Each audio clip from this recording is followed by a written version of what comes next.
Am I the a-hole for wanting to divorce my postpartum wife? Plus update.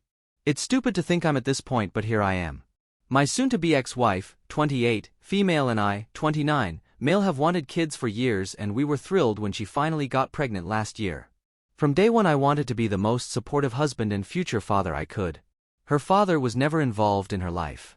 I used to work as a tech in labor and delivery, and my brother, to put it kindly, is not the most involved father. I saw too many problems up close when it came to lacking husbands, and I would be damned before I made the same mistakes. The problem is, roughly 4 weeks into her pregnancy, everything started going downhill. She stopped wanting sex. Fair enough. Hormones and stress make that a problem. I went full stop. But then she didn't want any physical interaction. No cuddling, no kissing, slowly becoming more and more distant. Her eating constantly changed, and she was terrible about it. She would demand I get her something all day, then the moment I give it to her she wants something else, screaming at me. Okay, again, hormonal issues, I get it, no problem. She never let me to go any appointments, no group she went to, spent more time away. Became cold and bitter. Constantly angry at me. This went on for months. Slapped me a couple of times when I forgot one of the dozens of tasks she assigned me during the day. Stopped doing anything for the house a month into the pregnancy. Sure, she's pregnant, I get it, moving around is hard, but she wouldn't even do laundry about 4 weeks in, and by 5 weeks I did everything. I'm also the primary source of income. I barely sleep. I'm running on fumes. Made me sleep in the guest room. Would always try and pick fights. I never once raised my voice, my hand, or my tone. I sat there and constantly mentally reminded myself this wasn't her and this would all be worth it. She didn't want me to make any baby decisions.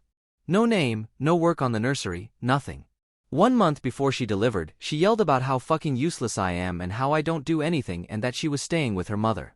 She didn't let me get her anything, come check on her, threatened to divorce me and get a restraining order if I even called her. A couple of weeks back, I found out about the birth of my son from a Facebook post.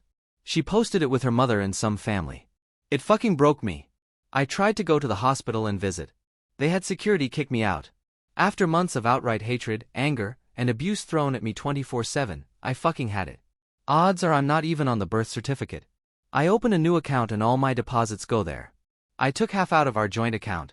She never bought baby stuff ahead of time, who knows what that money was going towards, so now that she has to buy supplies for our son she's used up every cent. I've gotten a lawyer. The house is mine, I'm the only one who spent money on it in any way. I've sent the rest of her stuff to her mother's house. I'm demanding a paternity test. I'm not spending another damn cent until I get verification it's my son. I'm divorcing her. She chose the stay-at-home life. If she cheated, she's screwed. Her mother has money for a couple of weeks' stay, but not even close to enough for full-time support. If he is my son, I will be getting my rights as a father for a relationship. Last week, my STBX called. She was practically hyperventilating. She wanted to come home. She was crying about how it was all a mistake. She's not staying with her mother. She's at a friend's house. She wants to come home. She wants our son to have his father. I told her I don't fucking believe he is my son. Why the fuck would she pull this shit if he is? Show me a paternity test, and I'll do everything I can for him, and him only. She wants to meet tomorrow at a park so I can talk to her. I said sure, so I could finally say everything I should have said months ago to her face. My parents are hoping we can make up, but they understand if I don't. My brother is a deadbeat donkey, so I don't care what he has to say, but my sister thinks I should at least hear her out. So, am I the a-hole? Now for the update. I had to speed up the process of actually talking to her since the story spread quickly around on the internet, inevitably reaching someone involved with friends or family, and now way more people I know are getting the details than I'm comfortable with. Oh well, my bad, lol. Before I ended up chatting with her, I opened up to my parents and sister about what was happening in detail.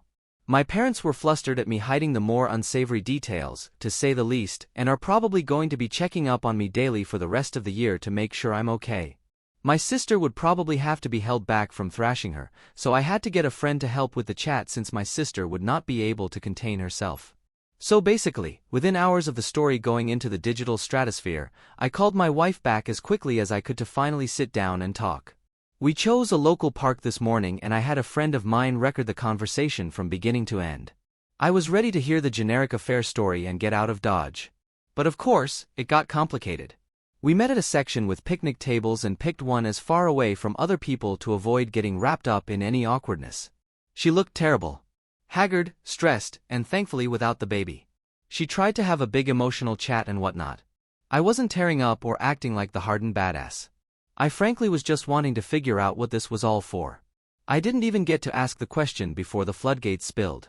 I'm going to attempt to relay this story as best as I can because even looking back on the recording it's a mess, but also, it's because I don't 100% believe it, so fair warning, it could all be fake. This all started with her mother. As I said before, my wife's father was absent. He started well, having 2 sons with her mother before her Mel. When her mother got pregnant with her, her father went from being the picture-perfect guy he was at first and slowly changed into a negligent, abusive, unfaithful, and unsupportive jackass, ending with him disappearing when her mother was delivering. He's been in and out of prison since. No one knows why he did it.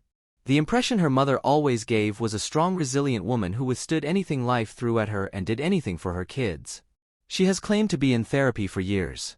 In reality, she has managed to conceal a deep hatred for men outside of her sons, but according to my wife, there was favoritism towards her.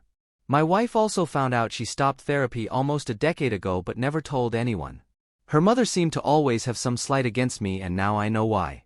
She was never hostile but certainly wasn't warm to me, and hearing about her secret hatred, I kinda knew where this was going.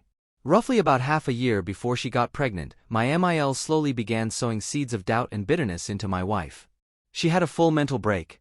She told her about me staying late at work and possibly hiding an affair. Or that myself providing the majority of the income, setting her up for a hard divorce. Everything my MIL's husband did to her, she convinced my wife I would do to her, and she pumped this poison into her for months. My wife always idolized her mother, and compounding that with anxiety she suffered from for years, she dove in deep. As soon as she got pregnant, like on the dot, she fell into a mental hole within days. And that's when her mother got hold of her again. Hearing about her pregnancy triggered something fierce in my MIL, and it spiraled from there. She had my wife fully convinced it was happening again. Every single thing my wife did to hurt me was at the behest of my MIL. Combined with pregnancy hormones, an undiagnosed mental illness she claims to have, no confirmation, and stress, she completely lost her mind. She 100% believed I would bail, so she punished me first, culminating in her moving in with her mother and leaving me out of the birth. While I was sending the papers and starting the divorce proceedings, she kicked into full-blown postpartum depression. And when her mother finally got her, when she finally beat me, which I guess was her victory over her ex, did I mention she's fucking crazy, she had no more use for my wife. The family involved in the birth included my MIL's sister and my wife's brothers. While my MIL and her sister knew what was going on, my BILs got fed the BS narrative my MIL spun. When my MIL was done with her plan, the entire facade came down and my BILs found out everything upon questioning my wife. They were horrified. Needless to say, postpartum, facing a very grueling divorce on her side, no longer welcome in our home, and having done everything to alienate me from my son at the behest of a broken lunatic, reality hit her like a truck. She torched her entire life because her mother is a broken shell of a human who used her to enact her sense of justice. The very mother who washed her hands of her after she got what she wanted. Or at least this is the story she gave me. Frankly, there are many holes in her story.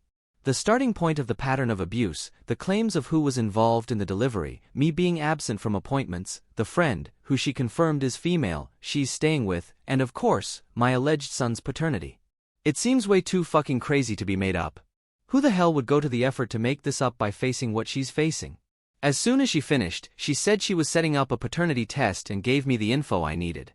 With luck, it should be done in roughly a week or so once I do my part. She gave the most sincere apologies any human being has ever given. She's begged for another chance. I was frankly too stunned to say anything, so she left and promised to call soon. I don't think I can give her another chance. I don't think I can ever risk anything like this again. God, I'm still hoping she's just being a cheating psycho and spinning a sympathy story to try and throw me off because this got way too complicated.